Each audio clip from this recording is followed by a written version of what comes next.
Hello everyone and welcome back to another video. In today's video, we're going to be talking about the Kroger Gaming Luminosity Smash Invitational. It's a 10-man invitational that took place this Saturday, and we're going to be talking about every single player in attendance, starting off with the player that I honestly don't have a ton to say about, and that is going to be Hbox. He ends up finishing in 10th place because for some reason they wanted to make a distinction between 9th and 10th place, so unfortunately Hbox, after getting swept in his pools, had to play the last seed of Pool A, which was Mars, and he ended up losing that one 2-0 as well. Didn't manage to take a game, but also that is what we expected from Hbox. I thought he played pretty decently in the games that he was in, but the talent that he was up against, he really was fighting an uphill battle, especially on Jigglypuff. So all things considered, I think he did a pretty good job, but didn't manage to take a game.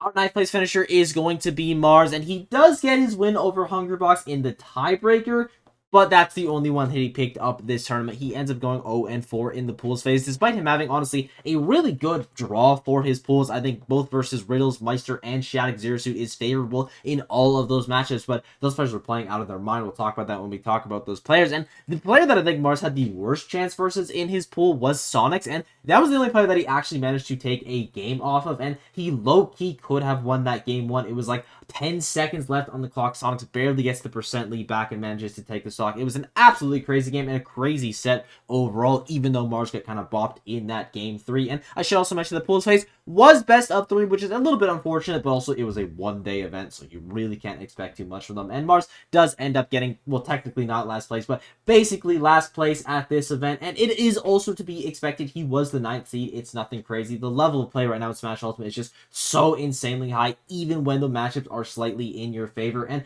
I think with time, Mars is going to return to that top tier status that he once holds, that he still holds, to be honest. Just the level of play at this event was so insanely high that he wasn't able to get a win. In the pools phase, he still got that dub over Hbox. You can't forget. Our 7th place finishers are going to be Tweek and Mkleo, starting off with Tweek, and we saw Sephiroth from him at this event. I think the only 2 sets where he actually ended up playing Diddy Kong were versus Hbox and Dabuz. I'm not super certain about the Hbox one, but he definitely ended up playing it versus Dabuz, and he does lose to Dabuz in the pools phase, as well as losing to Light in the pools phase, but he picks up his win over Hbox, and he picks up his win over Mkleo. I believe the Mkleo set was the Byleth versus the Sephiroth, as well as the Roy versus the Sephiroth. So overall, I feel like the Tweek Sephiroth is like the ex-girlfriend that he just can't help but go back to. And Diddy Kong is his loving wife of like 30 years, but he just can't help but go back on that Sephiroth. I will say, though, in the main bracket, he ends up running into Maister, and he does lose that set 3-1 all Sephiroth. But I do think in that specific matchup that Sephiroth is definitely a better choice than Diddy Kong. That's a really tough matchup for Diddy, and I think Sephiroth does quite well. Overall, you obviously want to see less Sephiroth from Tweek as a Tweek fan because you just want to play a character that isn't absolute garbage, but he still is a very good Sephiroth player. He absolutely can make that character work, and in certain matchups, I do think that it is a very good tool, but it didn't pan out super well at this event. And the other 7th place finisher is gonna be Mkleo, and it wasn't versus Tweek that the Roy came out, but actually versus Light, and it was to a losing effort. He ends up losing to Light 2-0. 1 game on the Roy, 1 game on the Byleth. Versus the Buzz, he ends up winning that one 2-0 with the Byleth, and versus Hbox, he also wins it 2-0 with the Byleth, and then, as I already said, he loses 2-1 to Tweek. And you'll notice something here.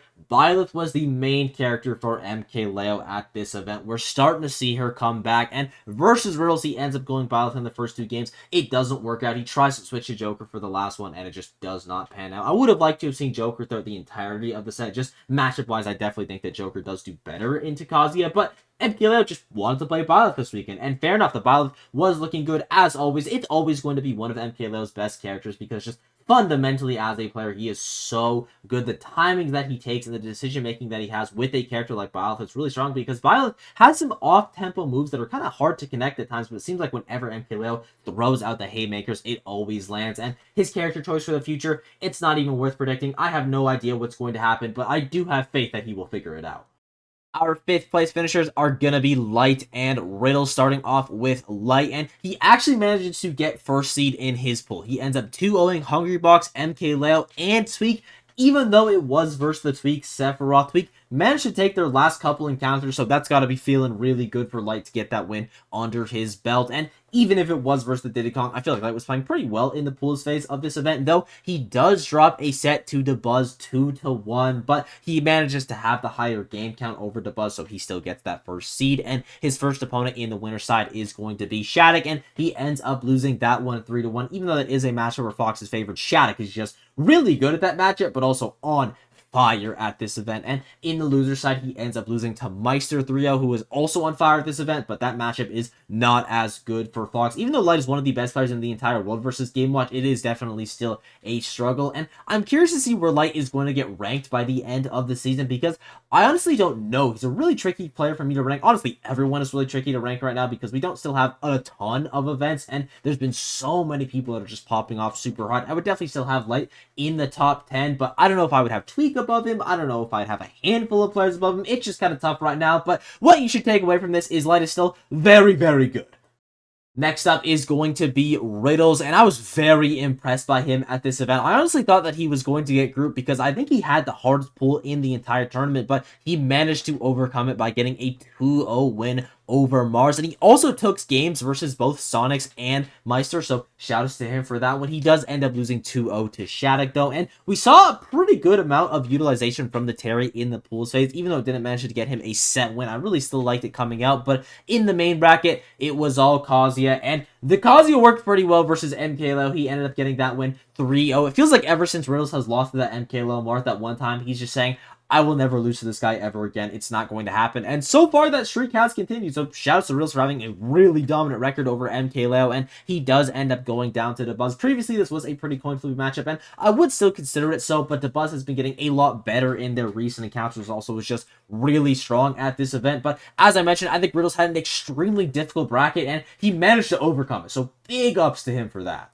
I should also mention that versus Dabuz, it was all Terry, and it didn't end up working out, but I still like that he's playing both Terry and Kazuya. I think it's a really strong combination.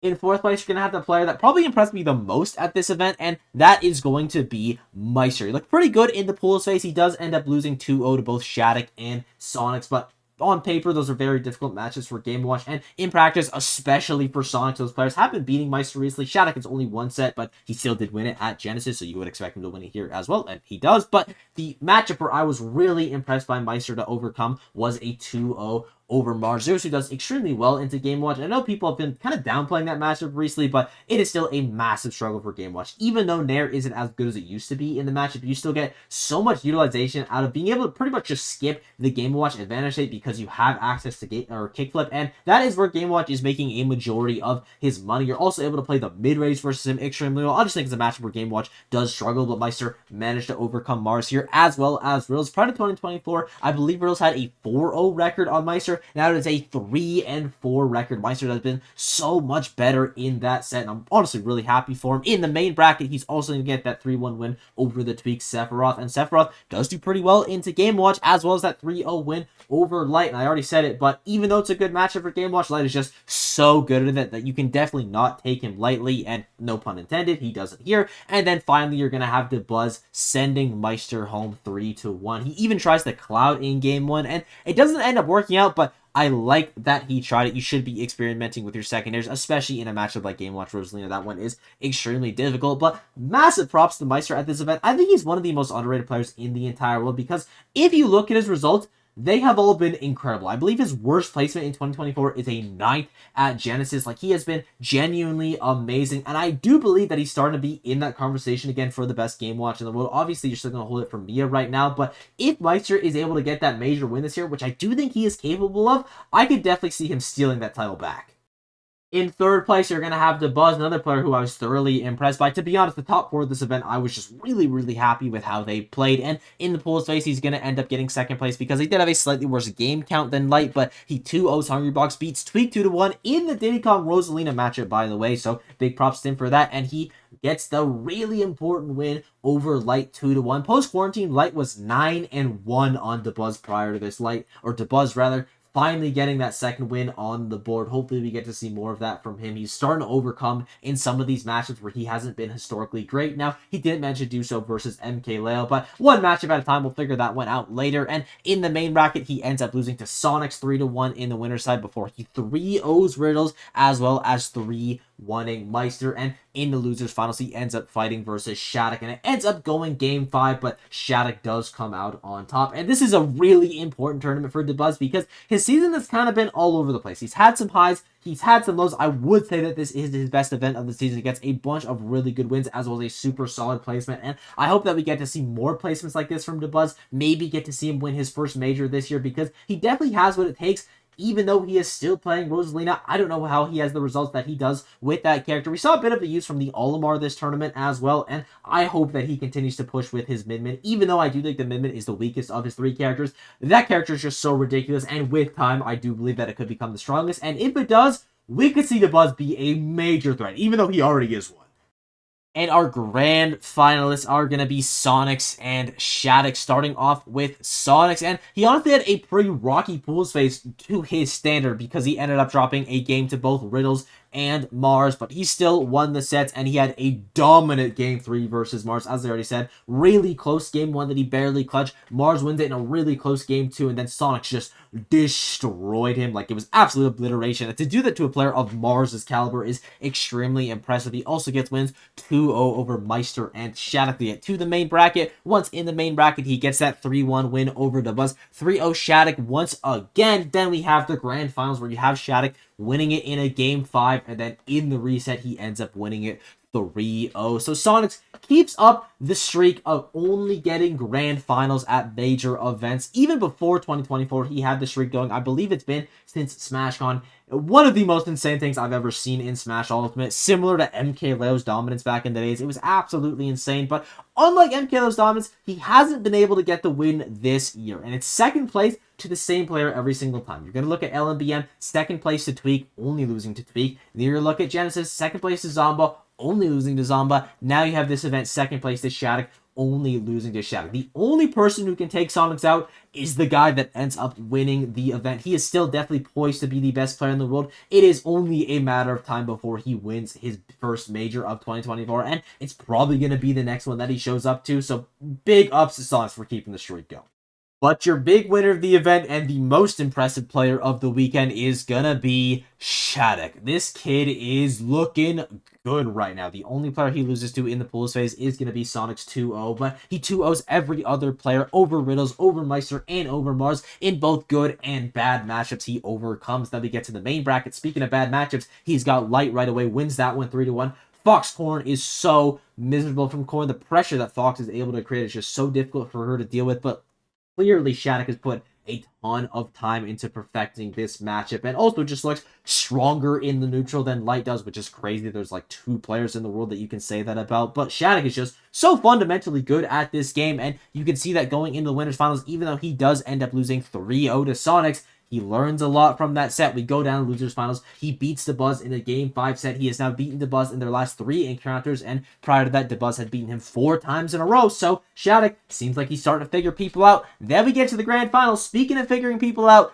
game 5 in that first set, and then he 3-0 Sonix in the reset. And I think if Shadic didn't play Sonix in the pools phase and didn't play him in the winners finals, he would not have won this event. Because you got to think about it. Sonic Corn is an even matchup for both characters. Maybe you want to make arguments for Corn to slightly be winning it, but I would have it as like dead even. And Sonix has so much experience in that matchup versus the top Corn player, specifically Spargo. He's played against him so many times, whereas Shadic, at least in recent history, has not played versus any of the top Sonic players, at least in bracket where it matters the most. So he had to use those first 2 sets as adaptation. And my favorite thing about Shadic is he isn't winning because his character is really good. He isn't winning because of the gimmicks. He is winning because he is just outplaying his opponent. He is being fundamentally better. His decision making is better. His reactions are better. Just everything he is doing is better, which isn't what you expect from a prodigy, a player of his age, but he's just so talented. I would easily have him in as the best player in America at this point, at least a top 5 player in the world. Is he going to be able to maintain that throughout the rest of the season? I mean, in my opinion, yes, I think he's going to. Is he going to be able to become the best player in the world? I'm not super sure. I do think that he is in the conversation, but he is unfortunately going to be missing out on Golden Week. And if Mkleo, me, or Spargo just win 2 of those 3 events or get a top 3 finish at all 3 of the events, they're just going to be in a better position. But Shadic is talented enough to become the best player in the world. I really do think it's honestly only a matter of time because he is still so young and he's already so cracked. Massive ups to him for winning his 2nd major. And with that, I thank you all for watching. I hope you enjoyed this sport. It's been absolutely unreal as of late. If there's anything I left out, got wrong, or if you just want to say hi, leave a comment down below. Be sure to sub while you're down there, and I will see you all in the next one. Bye-bye!